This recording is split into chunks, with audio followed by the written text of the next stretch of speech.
भारत और पाकिस्तान के बीच? पहली बात तो आप इसको किस तरह से देखते हैं? एक तरह से ये सस्पेंशन में है ये ट्रीटी, इससे पाकिस्तान को क्या नुकसान हो रहा है? और क्या भारत जायज़ तरीके से, चूंकि पाकिस्तान, भारत ये कहता है कि आतंकवाद भेजता है, स्पॉन्सर है टेररिज्म का भारत में, पहलगाम हुआ, इससे पहले भी बहुत सारे अटैक हो चुके हैं, पूरा इतिहास रहा है पिछले 60-70 सालों का, तो आपको क्या लगता है कि भारत जायज़ तरीके से इस ट्रीटी को सस्पेंशन में डाले हुए है, और या फिर आपको लगता है कि ये नाइंसाफी है और पाकिस्तान को क्या नुकसान? अगर कल मानिए कि इसके ऊपर अगर जंग होती है तो उस जंग में चीन भी शामिल होगा डायरेक्टली। ये आप इस बात को यानी आप ये कह रहे हैं कि पानी के ऊपर बाकायदा युद्ध हो सकता है, जंग हो सकती है? जी हाँ, पाकिस्तान जो है इकलौता मुस्लिम कंट्री है जिसके पास न्यूक्लियर वेपन्स है। पाकिस्तान वो कंट्री है जिसकी डिप्लोमेटिक टाइज इजराइल के साथ है ही नहीं। तो पाकिस्तान वाकई इतना अहम मुल्क है, तो इस सबको वो अपनी एक इकोनॉमिक स्टेबिलिटी के लिए इस्तेमाल क्यों नहीं कर पाता? पाकिस्तान जो है आज उसके पास बहुत सारी इकोनॉमिक अपॉर्चुनिटीज हैं। एक सबसे बड़ी कमजोरी जो सिर्फ पाकिस्तान ही हल कर सकता है वो उसकी गवर्नेंस है। और आप बार बार ये कह चुके हैं कि ईरान जंग जीत चुका है, तो एक जीते हुए मुल्क को बार बार जंग में क्यों घसीटा जा रहा है? क्योंकि देखिए, जो MOU है वो इस बात का सबूत है कि ईरान जंग जीत चुका है। वो इस बात का सबूत है क्योंकि जो सारी शर्तें हैं ईरान की, वो उसके ऊपर प्रेसिडेंट ट्रंप ने दस्तखत किए हैं। आप यकीन जानिए, जिस वक्त मैं ईरान के रास्ते में थी और मस्कत से जब ईरान सफ़र कर रही थी, तो उसी वक्त हमने वहीं गल्फ ऑफ ओमान में हॉर्मुज़ है, रोंगटे खड़े हो गए, और सारे लोग उस वक्त उस एयरप्लेन में जाके खिड़कियों में देखने लगे कि देखें तो आखिर कि वो हॉर्मुज़ क्या चीज़ है। तो आप सोचिए, उसी खित्ते के ज़्यादातर वो लोग थे और वो देखना चाहते थे कि आखिर वो क्या चीज़ है जिसके लिए पूरी दुनिया में ये लड़ाई फैल गई है।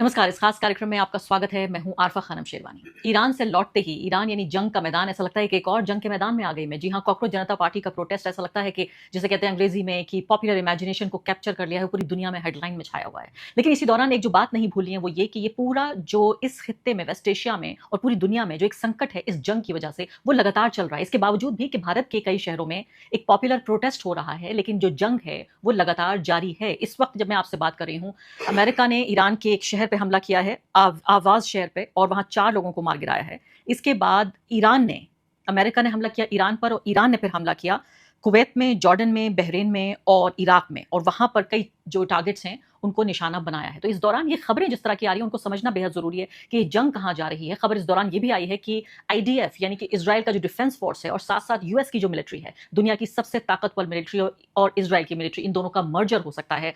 ये अपने आप में बेहद खतरनाक खबर है कि इस पूरे खित्ते के लिए, यानी ईरान के लिए, सऊदी अरब के लिए या पूरे वेस्ट एशिया के लिए, इसको किस तरह से देखा जाए। मर्जर का मतलब क्या होगा? ये क्या IDF को अब दुनिया की सबसे बड़ी, सबसे पावरफुल मिलिट्री का सपोर्ट मिलेगा? तो ईरान का इसके बाद क्या होगा? इस सब के अलावा तीसरी महत्वपूर्ण चीज जिस पर हम चर्चा करेंगे वो है भारत और पाकिस्तान के रिश्ते। जी हां, इंडस वाटर ट्रीटी को लेकर लगातार बहस हो रही है। भारत की सरकार की तरफ से आधिकारिक कोई खबर नहीं आती, लेकिन जो पूर्व राजदूत हैं या डिप्लोमेट्स हैं वो लिख रहे हैं कि हमें आतंकवाद पे चर्चा रखनी चाहिए, ना कि पानी पर होनी चाहिए चर्चा। लेकिन क्या इसके सबब एक तरह की जंग भी हो सकती है? इस तरह की बहुत महत्वपूर्ण कई खबरें हैं जिनको लेकर इस वक्त में प्रवीण साहनी जी के सामने मौजूद हूं। बहुत बहुत शुक्रिया सर आपसे बातचीत करने के लिए। हमारे दर्शक कई लिख रहे थे कि कई हफ्ते हो गए आपसे बातचीत नहीं हुई है, और बहुत सारा न्यूज साइकिल इस दौरान खबरें इकट्ठी हो गई हैं, तो मैं एक के बाद एक खबरें आपके सामने यहाँ लेकर आऊंगी। सबसे पहले तो मैं आपसे यही समझना चाहती हूँ कि ये जो एक तरह की फॉरएवर जंग है जो खत्म नहीं हो रही है, ये फरवरी के आखिर में शुरू हुई 28 फरवरी से, और अब देखिए जुलाई खत्म होने वाला है। इस जंग को आप किस तरह से देखते हैं? और ये जो खबर है कि यूनाइटेड स्टेट्स की जो आर्मी है वो IDF के साथ मर्ज करेगी, इसको हम किस तरह से समझें?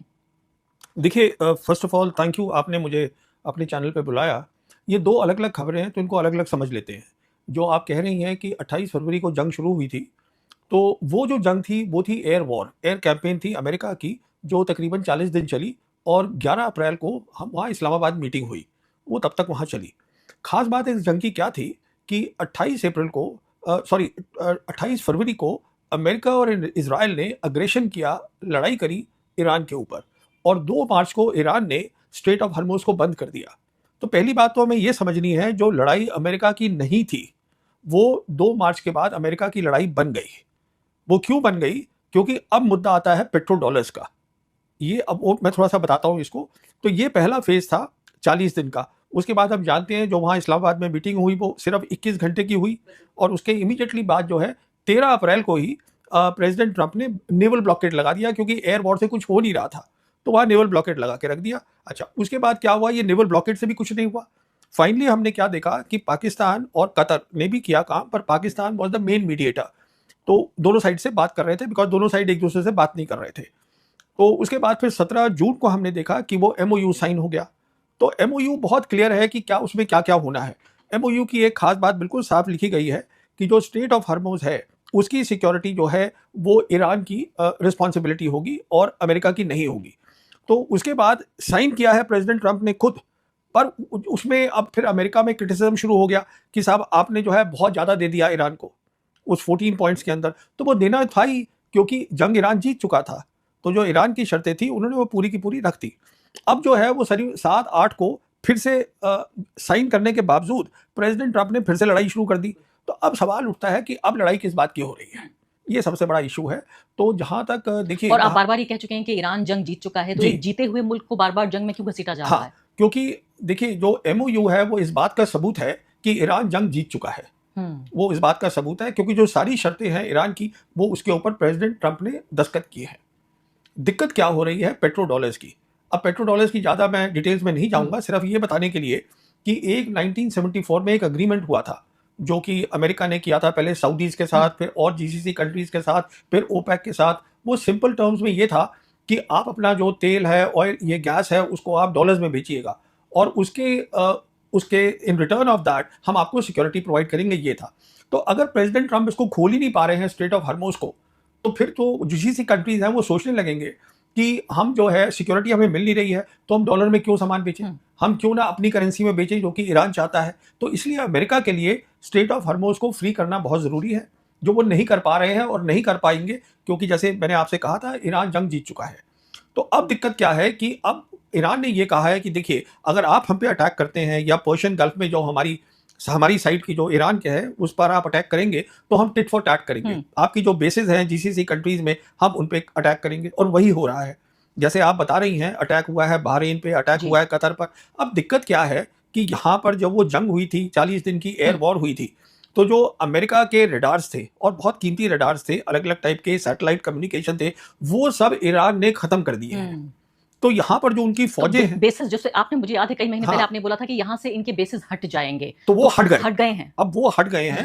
अब वहां से वो बेसिस निकाल के अब वो जॉर्डन में ला रहे हैं। तो ये जो हमले हो रहे हैं अब इसलिए जॉर्डन से हो रहे हैं, और इसलिए ईरान ने जॉर्डन पर हमला किया जहां अमेरिका का एक और फौजी मारा गया और 16 फौजी हो गए। बिल्कुल, क्योंकि जो अब क्या हो रहा है कि जो कतर है, कतर में जैसे आप जानती हैं कि अमेरिका का जो सेंट्रल कमांड है उसका हेडक्वार्टर्स है, फॉरवर्ड हेडक्वार्टर्स है, और बहरीन में 5th फ्लीट जो है अमेरिका की वो वहां पर है। अब वहां पर उनके पास रडार्स नहीं है, तो वो देख नहीं पा रहे हैं कि कहां से हमला हो कि रहा है, कहां से हो और रहा उसको है, रोक भी नहीं पा रहे हैं फिर इसलिए। हाँ, तो उनकी वो जो उनके इंटरसेप्टर मिसाइल्स हैं उनकी बहुत कमी तो है। अगर मैं आपकी बात को आसानी से दर्शकों को समझाऊं कि इस जंग को जीतने के बाद अभी अमेरिका फिर भी हमले कर रहा है ईरान पर, क्योंकि वो चाहता है कि ईरान के कब्जे से हॉर्मुज को आजाद कराया बिल्कुल जाए। आप यकीन जानिए, जिस वक्त मैं ईरान के रास्ते में थी और मस्कत से जब ईरान सफर कर रही थी, तो उसी वक्त हमने वहीं गल्फ ऑफ ओमान में हॉर्मुज है, रोंगटे खड़े हो गए, और सारे लोग उस वक्त उस एयरप्लेन में जाके खिड़कियों में देखने लगे कि देखें तो आखिर कि वो हॉर्मुज क्या चीज़ है।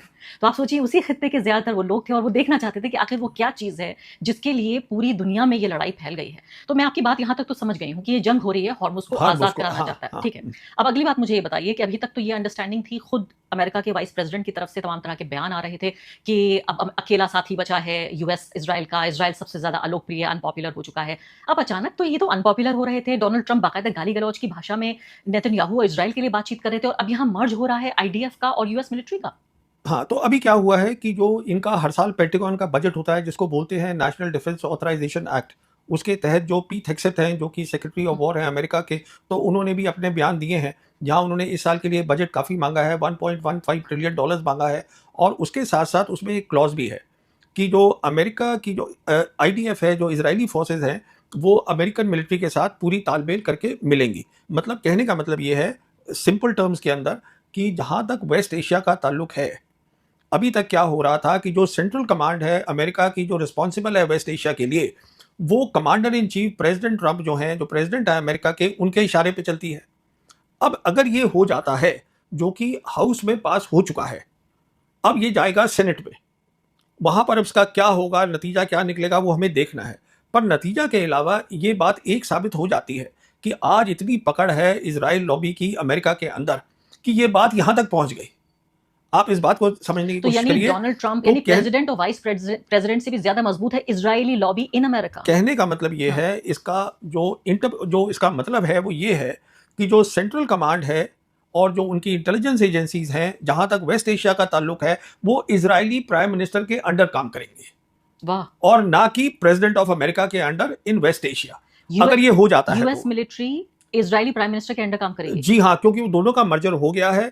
उनकी जो इंटेलिजेंस एजेंसीज हैं वो उनका मर्जर हो जाएगा। That means the commander in chief of West Asia, if this happens, अभी हुआ नहीं है, it will be the Israeli prime अगर सेनेट भी क्लियर कर देता है। जी हाँ, अगर वो हो जाता तो फिर है। इसका मतलब क्या मैं बताऊं, जो 51st कंट्री की बात जो करते रहते हैं, स्टेट की बात जो करते रहते हैं, डोनाल्ड ट्रंप की कनाडा को बना लेंगे, किसी और को बना लेंगे, तो क्या इजराइल इनका 51वां राज्य बन जाएगा? नहीं नहीं, देखिए वो एक अलग कहानी है। मेन बात क्या है कि तो अभी प्रेसिडेंट ट्रंप वेस्ट एशिया छोड़ ही नहीं सकते। ओहो, लड़ाई हारने के बाद भी, जैसे मैं आपसे बता रहा था, मसला पेट्रो डॉलर्स का है। ओहो, तो उनको और इजराइल चाहिए। देखिए, पेट्रो डॉलर्स का सीधे मतलब ये होता है कि जितनी भी कंट्रीज हैं दुनिया की जिनको वहां से तेल चाहिए था वेस्ट एशिया से, क्योंकि 20% of the oil and gas and other things also, petrochemicals, बिल्कुल। डेरिवेटिव्स जो फर्टिलाइजर में काम होते हैं, वो सब स्टेट ऑफ हार्मोज से जाते हैं। तो वो सब कंट्रीज जो थी वो यूएस ट्रेजरी बॉन्ड्स खरीदती थी। तो वो डेट जो था, अमेरिका अपना डेट उनको सेल कर देता था because of the petro dollar deal जो हो रखी थी। आज उनका डेट बहुत बढ़ चुका है, $39 ट्रिलियन का डेट है। जीडीपी सिर्फ $32 ट्रिलियन की है, जो कि डेट से कम है। कहने का मतलब ये है कि अमेरिका जो है, अब खतरा ये आ गया है कि जो पूरा एम्पायर है अमेरिका का, जो दो बड़ी बड़ी पिलर्स पे खड़ा है। पहला पिलर है that US dollar should be the reserve currency of the world, and the second pillar is America should be able to fund its military bases across the globe. उन दोनों पे शक आ गया है, इसलिए स्ट्रेट ऑफ हॉर्मुज खोलना जरूरी है प्रेसिडेंट ट्रंप के लिए। तो अब क्या है कि जहां तक इजराइल लॉबी का ताल्लुक है, इजराइल लॉबी का आज इतना ज्यादा दबाव है वॉशिंगटन के अंदर, उनकी यूएस कांग्रेस में, कि हाउस ऑफ रिप्रेजेंटेटिव ने इसको क्लियर कर दिया है कि हाँ, दोनों का मर्जर होना चाहिए फॉर वेस्ट एशिया। ये बहुत ही हैरान करने वाली बात है। और ईरान को इसको किस तरह से देखना चाहिए? देखिए, ईरान का जहां तक ताल्लुक है, ईरान बहुत क्लियर है। जैसे मैंने आपसे बताया कि इराक जो है, कतर है, और जो बहरीन है, अभी कुवैत है, ये सारे जो जीसीसी कंट्रीज हैं, ये सारी कंट्रीज से अगर यूएस बेसिस हट जाती हैं, जो लग रहा है हो रही हैं, जो कि आर्टिकल 4 भी है एमओयू का। अगर आप आर्टिकल 4 देखिए एमओयू का, तो वो साफ कहता है कि the American should remove their forces, जो ईरान की प्रॉक्सिमिटी से, मतलब नजदीक ईरान के, 30 days after the final deal, मतलब 90 दिन में साइनिंग के बाद हो जाना चाहिए। उसका क्या मतलब होता है? अगर ये हो जाता है तो फिर वो जीसीसी कंट्रीज सोचने लगेंगी कि देखिए, ना तो अमेरिकन हमें सिक्योरिटी दे पा रहे हैं, ना वो स्टेट ऑफ हॉर्मुज खोल पा रहे हैं, तो हम क्यों पेट्रो डॉलर्स में कर रहे हैं अपना जो डीलिंग्स है तो विद द सारी जो वर्ल्ड? ताकत है अमेरिका की, इकोनॉमिक पावर, तो हम लोकल करेंसी में क्यों ना करें? इसका मतलब ईरान जो चाहता है रीजनल ऑर्डर, रीजनल फ्रेमवर्क, वो रियलिटी बन जाएगा। और फ्रेमवर्क से मुझे याद आया कि हम यहाँ जिक्र पाकिस्तान का भी करेंगे, हम इंडस वाटर ट्रीटी का भी हम जिक्र करेंगे। और बात ये हो रही थी कि बातचीत होनी चाहिए भारत और पाकिस्तान के बीच, लेकिन अगर ये इंडस वाटर ट्रीटी इसी तरह से अटकी रही, अलग अलग तरह से मैं देख रही हूँ लेख लिखे जा रहे हैं, लेकिन मैं उससे पहले कि इंडस वाटर ट्रीटी पर आऊँ और ये आपको दर्शकों को ये बताने की कोशिश करूँ कि भारत और पाकिस्तान के बीच क्या इसी दौरान कोई बातचीत की गुंजाइश बनती है, जबकि दोनों के बीच इस तरह का बहुत ही तनावपूर्ण रिश्ता भी बना हुआ है। आपने एक वीडियो बनाया है कि इस सब के दौरान, जब हम डोनाल्ड ट्रंप के जिक्र कर रहे हैं, इजराइल की हम बात कर रहे हैं, ईरान की, कि पाकिस्तान जो है वो सुटेबल एंकर है फॉर इस्लामिक फ्रेमवर्क। तो क्या इस्लामिक नेशंस की आप बात कर रहे हैं? और पाकिस्तान के बारे में तो पिछले दिनों खबरें ये छप रही थी कि वो इतने क्राइसिस में है कि बैलेंस नहीं कर पा रहा है। इधर जब हुतीज ने हमला किया सऊदी अरब के ऊपर, और अगर सऊदी अरब वापस हमला करता है ईरान के ऊपर, और ईरान यानी हुतीज का हमला माना जाएगा कि ईरान का हमला हो रहा है सऊदी अरब के ऊपर, तो पाकिस्तान तो इतने क्राइसिस के सिचुएशन में फंसा हुआ है, वो जो तराजू लेके बैठा है वो अक्सर ही हिला जा रहा है। तो वो ऐसे में कहां लीडर बन जाएगा? आप कह रहे हैं कौन से फ्रेमवर्क की बात कर रहे हैं? देखिए, मैं बात कर रहा हूं आपसे बहुत सीधी कि जहां तक पाकिस्तान है, पाकिस्तान इकलौता मुल्क है जिसके पास ऐसी काबिलियत है कि वो एंकर हो सकता है इस्लामिक फ्रेमवर्क का। पहले तो इसका मतलब क्या है, इस्लामिक फ्रेमवर्क का मतलब ही क्या है, ये देखिए। जब अमेरिकन फोर्सेस जीसीसी कंट्रीज से हट जाती हैं, उनकी बेसेस हट जाती हैं, और वहां की जो जीसीसी कंट्रीज हैं लोकल ट्रेड करना शुरू कर दें विद लोकल करेंसी, ट्रेड अगर शुरू करें या युआन में करें, अगर वो ट्रेड कर लें, और उसके बाद जो लोकल मसले हैं वो लोकल तरीके से हल करे जाए, ना कि by the help of outside pass, तो उसको हम बोलते हैं रीजनल फ्रेमवर्क, जिसकी अब्बास अराक्ची ऑलरेडी बात कर चुके हैं। अब ये रीजनल फ्रेमवर्क में क्या होगा अगर वहां से सिक्योरिटी हट जाती है? जैसे आप जानती हैं कि सऊदीज ने एक डिफेंस एग्रीमेंट करा पाकिस्तान के साथ, कतर भी बात कर रहा है वैसे ही एग्रीमेंट की, आज कुवैत भी वही बात कर रहा है वैसे ही एग्रीमेंट की। तो पाकिस्तान ही एक ऐसा मुल्क है जो रिप्लेस कर सकता है सिक्योरिटी को for the GCC countries once the American bases हट जाती है। वो क्यों? वो देखिए सुनिए, पाकिस्तान जो है इकलौता मुस्लिम कंट्री है जिसके पास न्यूक्लियर वेपन्स है। पाकिस्तान वो कंट्री है जिसकी डिप्लोमेटिक टाइज इजराइल के साथ है ही नहीं। पाकिस्तान वो कंट्री है जो ओआईसी की 57 कंट्रीज हैं, उनके वेस्ट एशिया में जो ओआईसी की कंट्रीज हैं सबके साथ रिश्ते अच्छे हैं। पाकिस्तान वो कंट्री है जो आज मल्टीपोलर वर्ल्ड में तीनों बड़ी ताकतें पाकिस्तान से बात करना चाहती हैं। पाकिस्तान वो मुल्क है जिसकी जो कन्वेंशनल कैपेबिलिटीज है, जहां तक वेस्ट का ताल्लुक है, जहां तक वेस्ट एशिया का ताल्लुक है, अमेरिका का ताल्लुक है, दे आर क्रेडिबल, वो बहुत अच्छी हैं। तो कहने का मतलब ये है कि पाकिस्तान, अच्छा एक बात आपको मैं और बताऊं, 17 जून को जब ये एमओयू साइन हुआ है, कई लोगों का इसका इल्म नहीं है कि 17th of June the MOU was sign. 23 जून को जो ईरान के प्रेसिडेंट है Pezeshkian, he made a visit to Islamabad. वहां पे उन्होंने कई बातें करी, बताया गया। मेरे हिसाब से सबसे इंपॉर्टेंट बात यह हुई होगी कि देखिए अब जो है एमओयू साइन हो गया है, ये फाइनल डील में तब्दील होगा तो एक रीजनल फ्रेमवर्क बनेगा, उसके लिए हमें एक एंकर चाहिए। तो जहां तक पाकिस्तान का ताल्लुक है, इसीलिए 14 और 15 जुलाई को, जब 8 जुलाई को डोनाल्ड ट्रंप ने फिर से लड़ाई शुरू कर दी, 14 और 15 जुलाई को field marshal Asif Munir he paid a visit to Turkey. हाँ, वो भी हमें मालूम है, रिपोर्ट किया था वहां पर टर्की प्रेसिडेंट खुद उनको रिसीव भी किया। हाँ। So they have discussed various, because they have, आपकी बात मैं समझ रही हूँ। आप जो जिस तरह से ये पूरा नक्शा आप खींच रहे हैं, अगर पाकिस्तान वाकई इतना अहम मुल्क है तो इस सबको वो अपनी एक इकोनॉमिक स्टेबिलिटी के लिए इस्तेमाल क्यों नहीं कर पाता? क्योंकि अभी भी देखिए आप, इस पूरे जंग के दौरान भी यूएई ने इस बात को लेकर धमकी दे दी कि हम पैसे आपसे वापस ले लेंगे जो हमने आपको लोन दिया है। सऊदी अरब और पाकिस्तान के बीच भी सारा का सारा कर्ज को लेकर ही पूरा ये मामला है कि किस तरह से जो पाकिस्तान है वो सऊदी की जो आर्मी है उसको ट्रेन भी करता है। इनके बीच डील भी इस तरह की हुई कि अगर एक पे हमला होता है तो दूसरे पे हमला माना जाएगा, जिसको काफी मजबूत डील माना गया। और इसीलिए तो इतना परेशान है पाकिस्तान के, इधर तो उसको सऊदी अरब को संभालना है जिससे उसको पैसा मिलता है और जिसके साथ उसकी डील हुई है, और दूसरी तरफ डोनाल्ड ट्रंप, दोनों एक दूसरे के आमने सामने हैं। डोनाल्ड ट्रंप यानी इधर ईरान को संभाले तो सऊदी परेशान, सऊदी को संभाले तो इधर अमेरिका परेशान। इसको मैं सिंप्लीफाई कर देता हूं, आपकी बात को मैं सिंपल टर्म्स में बता देता हूं क्या है। देखिए पाकिस्तान जो है आज उसके पास बहुत सारी इकोनॉमिक अपॉर्चुनिटीज हैं, फाइनेंशियल अपॉर्चुनिटीज है, बिकॉज आज वो एक बहुत अहम बन गया है regional player in West Asia. उसके पास जियोपॉलिटिकल अपॉर्चुनिटीज हैं, तीनों की तीनों बड़ी ताकतें उसके साथ हैं। एक सबसे बड़ी कमजोरी जो सिर्फ पाकिस्तान ही हल कर सकता है वो उसकी गवर्नेंस है। आपको पैसे मिलेंगे पर वो जो आप अपना गवर्नेंस अगर ठीक करेंगे तो आप बहुत बड़े कामयाब मुल्क बन सकते हैं। सरकार को कह रहे हैं, आप मिलिट्री को कह रहे हैं, गवर्नेंस क्या मतलब? मैं प्रधानमंत्री को, वहां के जो प्राइम मिनिस्टर है उनको बोल रहा हूं। जहां तक आसिम मुनीर का सवाल है, he is doing a excellent job. You see, the foreign policy, security policy, geopolitics of Pakistan is run by the Pakistan Army Chief. बिल्कुल, मैं वही तो कह रही हूँ। But governance should be the responsibility of the Pakistan. लेकिन वहां तो पत्ता नहीं हिलता, वहां मिलिट्री के कहे बगैर, आईएसआई के बगैर तो पत्ता नहीं हिलता वहां। ये तो उनका मसला है ना, उनको ठीक करने दीजिए आप। अगर वो नहीं कर पाएंगे, आप ये कह रहे हैं कि उसके पास बड़ी ही सोने की मुर्गी है वो, कि उसके पास सारी अपॉर्चुनिटीज हैं लेकिन उसको कैश नहीं करा पा रहा है। वो उनकी प्रॉब्लम है। That's it, is that domestic matter. Governance में क्या दिखते हैं मुझे भी पता है, आपको भी पता है, उनको भी पता है। इसलिए इतनी गरीबी है कि हर चीज के लिए वहां राइट हो जाते हैं, आटे को लेकर, अंडे को लेकर। वो उनकी गवर्नेंस का इशू है, दे हैव टू रिजॉल्व। अगर वो कर लेंगे तो वो एक काफी अच्छी, देखिए आज उनकी, क्योंकि मैं आपको कंपेयर करके बताती हूँ। देखिए अभी भी ताजा ईरान से लौटी हूँ और ईरान ने जो प्रोग्रेस की है, मतलब जिसे मैं कहती हूँ कि अगर आप बुराई भी करना चाहें उस देश की तो नहीं कर पाएंगे। उनका आप ये देखिए कि पूरा ट्रेन नेटवर्क उन्होंने जो तैयार किया है, साइंटिस्टों की फौज खड़ी कर दी है, इंफ्रास्ट्रक्चर इस तरह का, ऐसे ऐसे पुल बना रहे हैं, वहां की औरतें बना रही हैं पुल। लेकिन यही अगर आप पाकिस्तान में देखें तो जो हमारे पास रेलवे है वो उनके पास भी थी, उन्होंने तो खत्म ही कर दिया। अंग्रेजों ने जो रेल बनाई उसको भी तबाह कर दिया। मैं वही आपसे कह रहा हूं, अभी जैसे सीपैक उनके पास आया था, आज वो बात कर रहे हैं सीपैक 2 की बात हो रही है। तो अभी बहुत सारी रिपोर्ट्स आई हैं कि वो सीपैक 1 था जिसमें इंफ्रास्ट्रक्चर बनना था, फॉर वेरियस रीजन वो कहीं पे कमी पेशी रह गई। ये सब गवर्नेंस की बातें तो होगा डेवलपमेंट। जहां तक ईरान का ताल्लुक है, देखिए ईरान से तो कंपेयर ना ही करें तो बेहतर है, क्योंकि ईरान एक अलग टाइप का मुल्क है जिसकी आपको शायद आपके दर्शकों को मालूम नहीं होगा। उनकी जीडीपी सिर्फ 300 बिलियन है। वो लड़ाई कर रहे हैं एक ऐसे मुल्क के साथ जिसकी 32 ट्रिलियन है। वाह, ये आप समझने की कोशिश करिए। वहां पर सब पढ़े लिखे लोग हैं ईरान में। ईरान से मैं कंपेयर नहीं कर रहा हूं, मैं सिर्फ आपसे ये अर्ज कर रहा हूं, पाकिस्तान के पास आज जो अपॉर्चुनिटीज हैं और वो कम नहीं हुई हैं, वो बड़ी हैं। इस जंग में और बड़ी हैं उसके जी पास। हाँ, पहले फैसिलिटेटर था, उससे मीडिएटर बना, उसके बाद रीजनल पावर बना, आज वो एंकर है इस्लामिक फ्रेमवर्क का। इतनी तरक्की कर गया है पाकिस्तान जियोपॉलिटिक्स में, फॉरेन पॉलिसी में, सिक्योरिटी पॉलिसी में, all because of the GHQ. लेकिन उनके सिटीजंस को कुछ नहीं मिल पा रहा, तो दैट इज द गवर्नेंस की प्रॉब्लम है। तो उसके ऊपर जीएचक्यू का देखिए, जीएचक्यू का क्या रोल है गवर्नेंस में, I don't want to go into that. GHQ का मैं एक आपको बता दूं, फॉरेन पॉलिसी, सिक्योरिटी पॉलिसी में they have done an excellent job and they have a very good understanding of how the world is changing. अभी एक और खबर छपी है एएनआई में, इससे पहले कि मैं आगे बढ़ूं और इंडस वाटर ट्रीटी पे मैं बातचीत करूं, एएनआई ने खबर छापी है और अहम खबर है ये, क्योंकि पाकिस्तान को यही माना जा रहा है कि हर जगह तराजू बन के घूम रहा है कि इधर भी इसको संभालना है, उधर भी उसको संभालना है,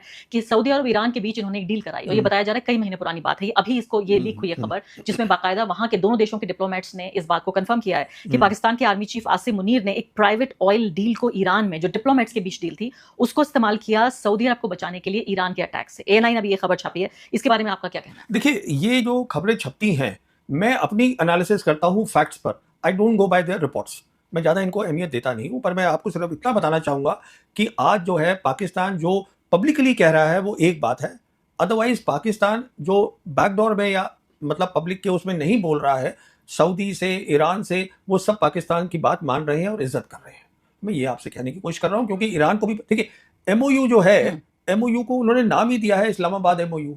वो इस्लामाबाद की ख्वाहिश से हुआ है, क्योंकि वो उनके यहाँ हो रहा था। ईरान देखिए, वो डेस्टिनेशन था तो इसलिए इस्लामाबाद बन गया। नहीं, ईरान वो मुल्क नहीं है।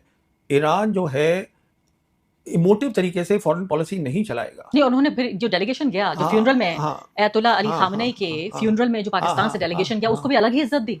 और इतना हाई पावर डेलीगेशन की आर्मी चीफ और प्राइम मिनिस्टर दोनों ही पहुंच गए। वही तो आपसे कह रहा हूँ ना। अभी एक और खबर आई थी कि उनके जो ईरान के इंटीरियर मिनिस्टर हैं, वो भी 2 दिन पहले इस्लामाबाद में थे।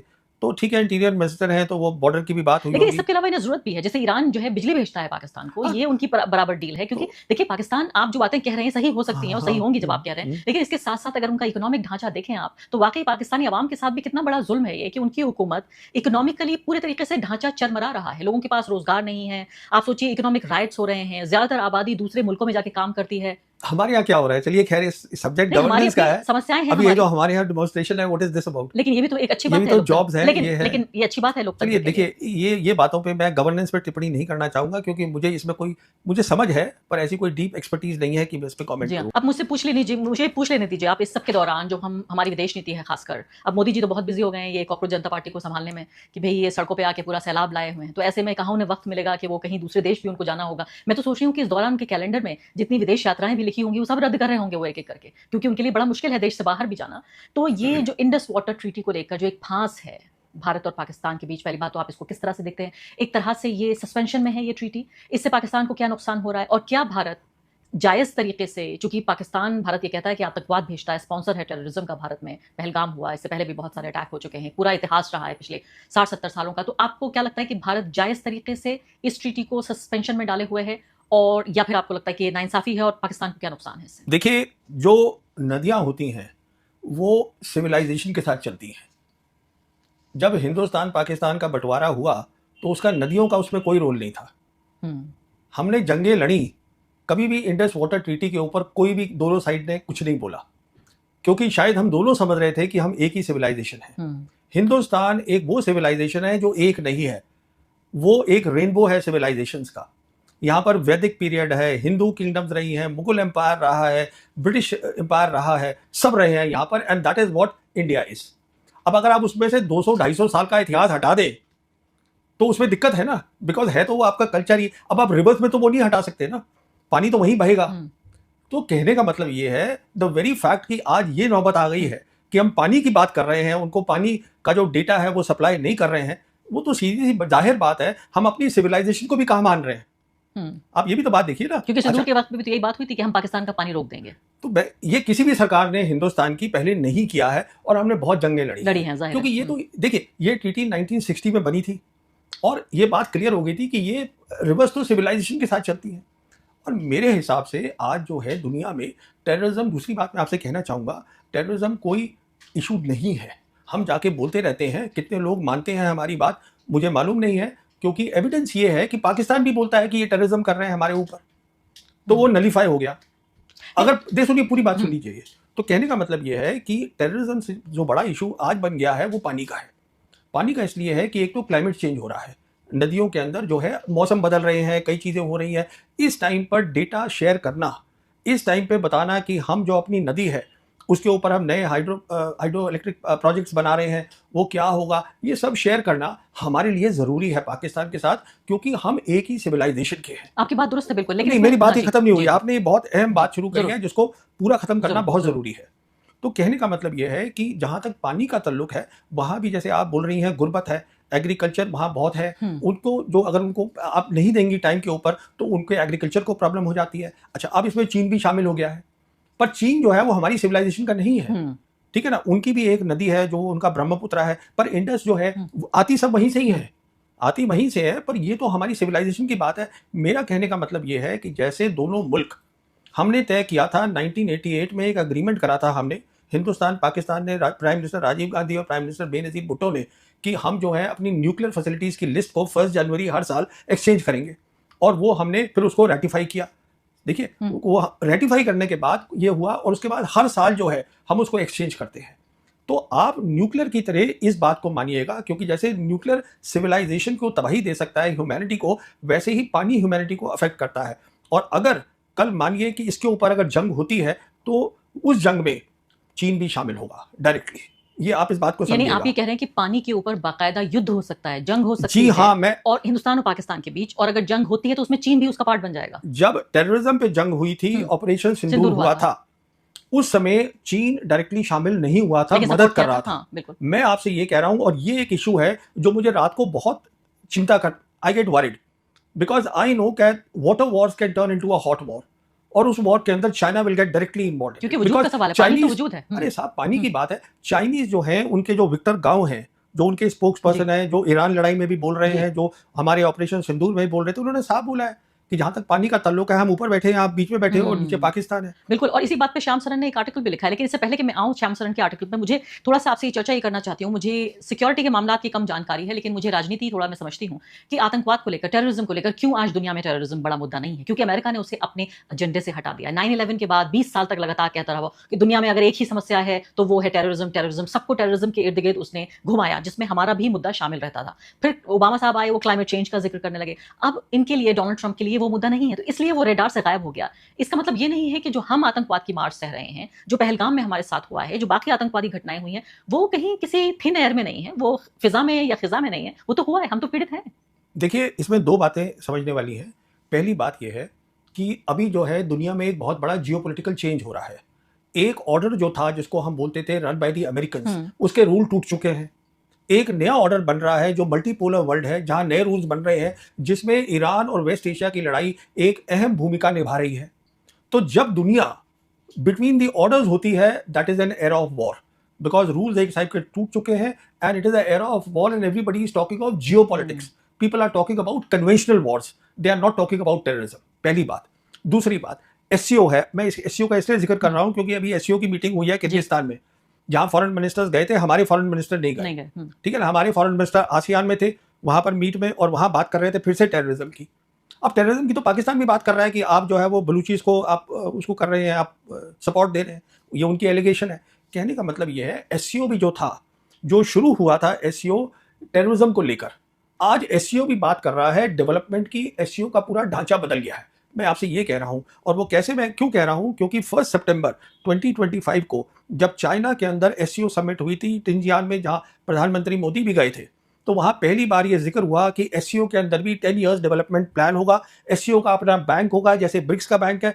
तो मैं आपसे ये कह रहा हूं, हम बार बार जो बोलते रहते हैं टेररिस्तान, पाकिस्तान, ये वो, अरे भाई, पाकिस्तान की तो जियोपॉलिटिकल प्रोफाइल बढ़ रही है ना, तो उसको आप समझने की पहले कोशिश करिए। जहां तक टेररिज्म का ताल्लुक है, मैंने शुरू से कहा था ये, और ये कोई नई बात नहीं है, मैं ये बात बोल रहा हूँ 2000 से, पहली किताब में मैंने लिखा हुआ है कि जो टेररिज्म है, that is the first time I wrote my first book in 2000, it clearly says that this is a military problem. अगर आज आपके पास ताकत हो मिलिट्री ताकत, तो पाकिस्तान क्यों करेगा प्रॉक्सी वॉर? वो करेगा ही नहीं, तो सीधे जंग होगी। तो हम तो सिंदूर क्या था? सिंदूर सीधे सीधे जंग नहीं थी। देखिए, सिंदूर पे अब फिर से हम आ गए, तो सिंदूर पे हमने क्या किया, हमने वहां टेररिस्ट इंफ्रास्ट्रक्चर हम कर रहे हैं, हाँ। और एयरफोर्स का इस्तेमाल कर रहे हैं, जो हमें नहीं करना चाहिए। इसको तो मैं बहुत बड़ी बात कर चुका हूं। तो आप ये कह रहे हैं कि हम बोल रहे हैं टेररिज्म टेररिज्म टेररिज्म, लेकिन कोई सुन नहीं रहा। आप ये कह रहे हैं दुनिया सुन नहीं रही। They are also saying the same thing, because the as far as the world is concern, पूरी की दुनिया, terrorism is a issue, but there are bigger issues today. In fact climate change जो है वो टेररिज्म से ज्यादा बड़ा इशू तो है। हम क्या डोमेस्टिक ऑडियंस के लिए टेररिज्म की बात ज्यादा करते हैं? जब हमारे रक्षा मंत्री या हमारे दूसरे मंत्री जब बात करते हैं कि हम टेररिज्म का शिकार हैं, तो क्या ये घरेलू राजनीति से जुड़ा हम पहली बात तो शिकार हैं, ये तो मैं डिनाई नहीं कर रहा हूं, पर बात यह है कि वो भी कहते हैं कि हम भी शिकार हैं, ये भी एक बात है, और दुनिया उनकी बात भी सुन रही है। और जो हम बोल रहे हैं कि टेररिज्म का इशू है, हम पाकिस्तान से बात नहीं करना चाहते, सिंपल। नहीं तो मुझे ये समझाइए, आप ये कह रहे हैं कि हमारी जो शब्दावली है, वोकैबुलरी हाँ, है, वो हाँ। हमें बदलनी पड़ेगी, लैंग्वेज डिफरेंट करनी पड़ेगी, टेररिज्म की बजाय हम कुछ और इस्तेमाल मैं कर तो सकते ये कह ही नहीं रहा हूँ, मैं तो अच्छा। ये कह रहा हूँ आप पाकिस्तान से बात करिए, आप चीन से नॉर्मल करिए तो बात रिलेशंस। करने से अगर हल हो गया होता तो बातें तो न जाने कितने दौर की, मतलब प्रवीण साहनी जी, मैं तो 25 साल से यही देख रही हूँ, कितनी बातचीत हुई। आप सोचिए, वाजपेयी के दौर से शुरू होकर फिर वही देखिए, मनमोहन सिंह दो तक भारत ने कोशिश तो की है सुनिए बात करने सुनिए की। 2024 में दुनिया मल्टीपोलर बन गई। आज वो दुनिया नहीं है। आज वेस्ट एशिया में बात हो रही है पैलेस्टाइन इशू की, कि ये मसला हल हो सकता है। क्यों हल हो सकता है? क्योंकि आज 3 बड़ी ताकतें हैं, एक बड़ी ताकत नहीं है, वर्ल्ड यूनिपोलर नहीं है।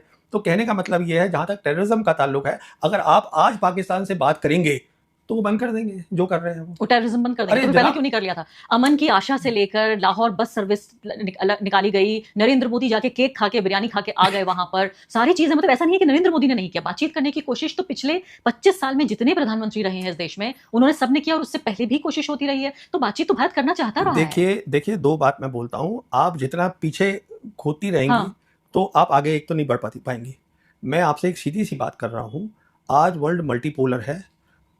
अब आप चली जाए कि जी पार्टीशन हुआ, वो क्यों हुआ, उसमें इतनी दहशतगर्दी हाँ, हुई। वो तो खैर बहुत लंबी बात चली नहीं नहीं जाएगी। नहीं, तो कहने का मतलब ये है, बात निकलेगी तो फिर बहुत दूर बहुत तक जाएगी। तो आपको हमें आज क्या देखना है। तो आप हम कह रहे हैं बात करके टेररिज्म खत्म करा लो, इतनी नहीं नहीं आसान नहीं, बात है? ये इतनी आसान है क्योंकि अब वो टेररिज्म इसलिए कर रहे हैं प्रॉक्सी वॉर, क्योंकि वो चाहते हैं कि कश्मीर मुद्दे पे आप बात करिए। वो ये भी तो नहीं कह रहे कश्मीर मुद्दा मुझे कल सॉल्व करना है, वो कह रहे हैं बात तो शुरू करिए। वो सिर्फ इतना ही तो लेकिन कह भारत रहे कहता हैं। है वो कश्मीर पर बात नहीं हमने कह करेगा, दिया कि कश्मीर हमारा और है। हम बात नहीं करेंगे, हम तो पीओके भी लेंगे उनसे। हाँ, तो फिर वही बात है ना, फिर मसला तो यहाँ आ गया ना। तो कहने का मतलब ये है कि ना तो हम चीन से नॉर्मल रिलेशन करना चाहते हैं, पाकिस्तान से तो हम बात ही नहीं कर। आज उनकी जो हाई कमीशन है हमारी, और वहाँ भी वही होगा, हमारे यहाँ जो उनकी हाई कमीशन है, मुझे किसी कोई बता रहा था कि सिर्फ 25 लोग हैं हाई कमीशन चला रहे हैं, उसमें ड्राइवर भी शामिल है, सब शामिल है। तो क्या चला रहे हैं? उसका मतलब कुछ काम ही कोई नहीं हो रिश्ता रहा ही है। नहीं है इसका तो मतलब। सिर्फ जो भी कुछ हो रहा है वो वहां पे वो हो रहा है ड्रामेबाजी, वो क्या, वो अटारी वाघा बॉर्डर पर। वाघा बॉर्डर पे, हाँ। तो ऐसे जो थोड़ा दोनों फौजी अपनी टांग लेकर सर तक लेके सलाम करते हैं, रिश्ते ऐसे थोड़ा बनते हैं। अब अगर आप खोदती रहे कि वो वाजपेयी गए थे, अरे ठीक है, the world was different at that time, world is multipolar. Let us look at the simple thing, हम दोनों एक ही सिविलाइजेशन को बिलोंग करते हैं। ये पानी के मसले, टेररिज्म के मसले, मैं समझता हूँ समझदारी और अक्लमंदी इसी बात में है। हम देखें कि दोनों के जो लोग हैं, गुर्बत दोनों जगह है, तो कैसे लोगों की तरक्की हो सके। नक्शा देख लीजिए, कनेक्टिविटी देख लीजिए, सिविलाइजेशन देख लीजिए। मैं ये समझता हूं कि हम दोनों मुल्कों की जो डेस्टिनी है, इट इज जॉइंट। अब हम नहीं मानने को तैयार, मत मानिए, अगले 20 साल, 50 साल, 100 साल आपकी मर्जी है। तो टेररिज्म पाकिस्तान इसलिए कर रहा है क्योंकि वो चाहता है कि भारत को बातचीत की टेबल पर लाया जी जाए। हाँ। अब मैं इंडस वाटर ट्रीटी का जिक्र कर हाँ, लेती हूँ कि करिए। इतने इनह्यूमन एनवायरनमेंट में जहां बात हो रही है कि भाई आप किसी देश का पानी रोक देंगे, हाँ, यहाँ की बात हो रही है। तो पहली बात तो आपने कहा, मैंने आपसे पूछा कि क्या नहीं, जायज हम है पानी, भारत का? हाँ जी बोलिए। या sorry। नहीं जायज है, वो सवाल, उसका जवाब भी मुझे नहीं मिला। दूसरी बड़ी बात यह है कि यहाँ 2 आर्टिकल महत्वपूर्ण छपे हैं पिछले कुछ दिनों में ही, जिसमें श्याम सरन ने कहा है कि हमारा ये दोहरा रवैया होगा अगर हम चीन उस जगह बैठा है हमारे ऊपर जहां से पानी का फ्लो वो रोक सकता है, और हम उस जगह बैठे हैं जहां हम पाकिस्तान का फ्लो रोक सकते हैं। तो अगर हम चीन से वो सहने को तैयार नहीं है, तो वो दुख या वो जख्म हम पाकिस्तान को क्यों दें? ये महत्वपूर्ण बात है। लेकिन दूसरी तरफ जो सैयद अकबरुद्दीन हैं, जो यूनाइटेड नेशंस में भारत के परमानेंट रिप्रेजेंटेटिव रह चुके हैं और बड़े ही टॉप क्लास वो एक डिप्लोमेट माने जाते हैं, उन्होंने कहा है कि वो कहते रहेंगे इंडस वाटर ट्रीटी, आप आतंकवाद पे अड़े रहिए। तो किसका, दोनों का जवाब देना मैं कह रही चाहिए। हूँ कि ये जो थॉट, दो थॉट प्रोसेस ना है। ना ना, देखिए श्याम सरन जो है वो समझदारी की बात कर रहे हैं, लेकिन अकबरुद्दीन सरकार की बात कह रहे वो हैं, सरकारी मुसलमान है। तो इसका मतलब सरकार ये सोचती है। देखिए मैं तो साफ बोलता हूं कि ये जो डिप्लोमेसी है, हमारे बहुत सारे डिप्लोमेट्स हैं, बहुत सारे, जिनको ग्लोबल जियोपॉलिटिक्स समझ ही नहीं आती कि दुनिया में हो क्या रहा है और बदल कैसे रही है। तो सरकारी मुसलमान का मतलब, सरकार ने सरकार एक मुस्लिम डिप्लोमेट से ये कहा कि भाई ये लिख दीजिए आप, चूंकि पाकिस्तान की बात है। कहा नहीं, क्योंकि मुसलमान जो सरकारी मुसलमान है और मुस्लिम्स इन जनरल, उनको ये लगता है कि हमें ज्यादा अब दिखाना है कि हम वफादारी है, दैट इज द वर्ड। दिक्कत तो सारी यहाँ आ रही है, चाहे वो टॉप डिप्लोमेट क्यों ना हो। अरे देखिए साहब, टॉप बॉटम कुछ नहीं होता। Diplomat is a diplomat, and diplomat is not a thinker, let's get it correct. He is not a geopolitical thinker who understands how the world is changing. His basic brief is to take the government directive and implement it properly. That is being a diplomat. और जो thinking होती है सरकार की, वो ये होनी चाहिए कि जो हमारी फॉरेन पॉलिसी है, foreign policy is not made by diplomats, it is made by the foreign minister, it is made by the government. उसका काम ये होना चाहिए कि किस तरीके से दुनिया बदल गई है, हम किस तरीके से हम अपनी फॉरेन पॉलिसी का फायदा उठा के, रिलेशंस विद नेशंस का फायदा उठा के, हम जो अपने लोग हैं गरीब, उनकी बेहतर करें जिंदगी को। ये मतलब है फॉरेन पॉलिसी का। वो तभी हो सकती है अगर आप समझे कि आप दोनों एक सिविलाइजेशन के हैं, आप दोनों जुड़े हुए हैं।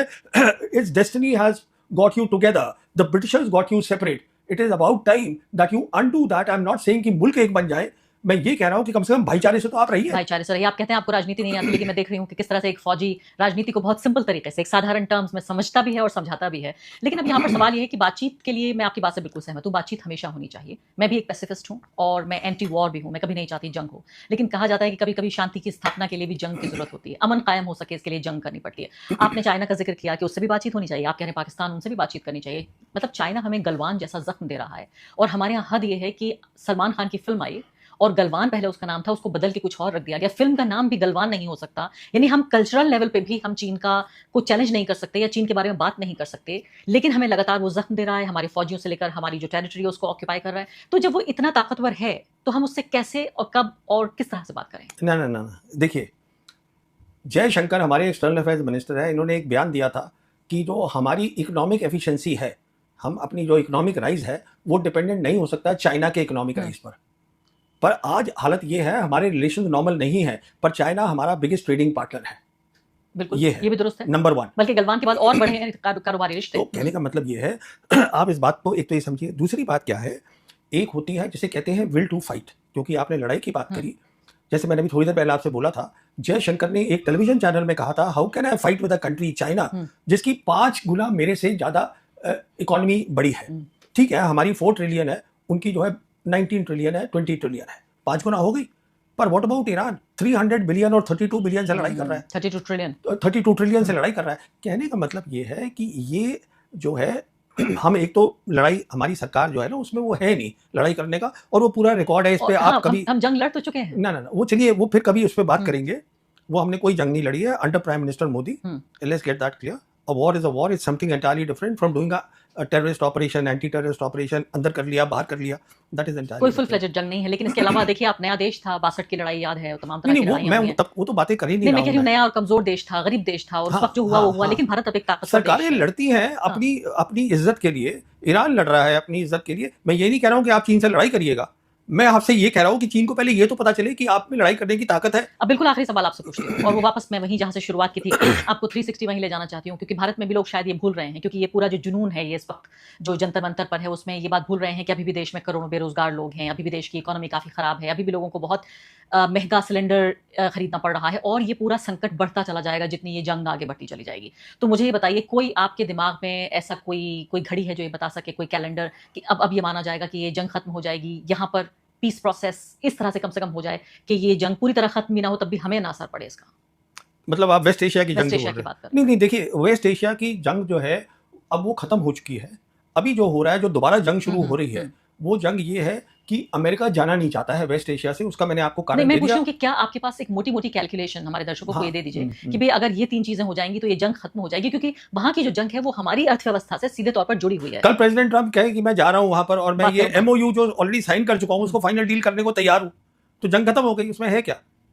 वो तो कमांडर इन चीफ के ऊपर है ना, प्रेसिडेंट ट्रंप के ऊपर है। लेकिन वो तो हॉर्मुज़ छोड़ेगा नहीं ईरान। नहीं, वो आप भूल जाइए, वो अब ईरान के पास है। वो प्रेसिडेंट ट्रंप कितनी भी कोशिश कर ले, अब वो ईरान उसको छोड़ेगा नहीं। वो straight of Hormuz is with the Iranians है और रहेगी। तो जंग भी चलती रहेगी, और ये पूरा जो गल्फ का पूरा खित्ता है जहां 1 करोड़ के आसपास भारतीय लोग काम करते हैं, कई लोगों से मेरी बातचीत हुई है, बहरीन में भी हुई है, कुवैत में भी हुई है, दुबई में हुई है, दुबई का पूरा ब्रांड डिमोलिश हो गया। तो आप ये दुआ करिए कि प्रेसिडेंट ट्रंप कुछ ऐसा ना करें ईरान के ऊपर कि ईरान जो है वो इंफ्रास्ट्रक्चर मजबूर हो जाए तबाह करने के लिए।